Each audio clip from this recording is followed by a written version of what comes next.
You're 49 years old when you're doing this and you're starting a new career and well, actually probably at this point, now it's after you've got your degree. So you're even a little bit older than that probably, right? I Yes, would I was assume. over 50. I was over Yeah. 50. In fact, I think I was 52, excuse me, or perhaps just had my 53rd birthday.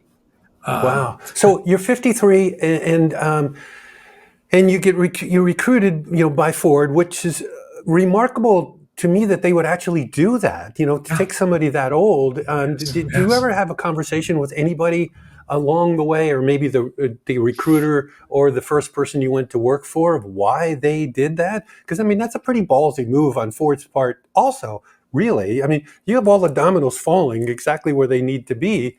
Yeah. Like I don't think that would happen in this day and age now. Somebody hire a 53-year-old just really starting out a career. They go, nah, we want somebody younger for the long haul, all that sort of stuff. Any conversation why they did that? There were conversations. I didn't know about those conversations because they were obviously behind my back, but they had a career weekend or something where employers from all kinds of companies came in. The ones that were willing, like Procter and Gamble, Hormel, and Ford, those were the three companies of all the ones. And it's a pretty long list that I interviewed with that would be interested in somebody who is a career changer and who's 50 if he's a day, as somebody said to me.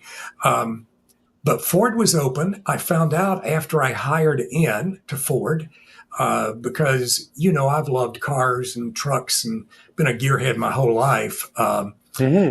It seemed natural to me. And when I got there, the regional manager of the Detroit region gave me the story that his recruiting representative, who was the operations manager, came back the day that he met me and said, "You are not going to believe this. We just ran into a guy at Michigan State's MBA program and I think he's the first one I heard say he's 50 if he's a day." And of course, I was a little older than 50. And we've passed him on to the next level. And the regional manager said, "What do you mean? We have a model here. We have a model of hiring and how we bring in our field sales and marketing people. What are you thinking?"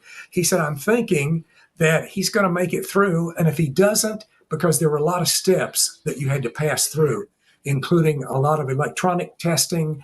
There were other role play levels.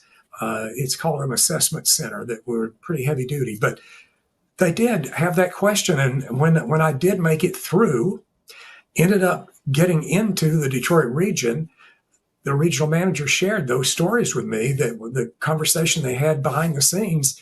But to your point, um, as with any job, Ford is not perfect.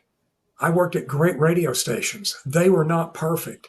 There are no Hmm. perfect jobs, No. including Ford Motor Company, but they gave me an opportunity that was amazing against all odds. And I did my best to deliver for them for 22 years.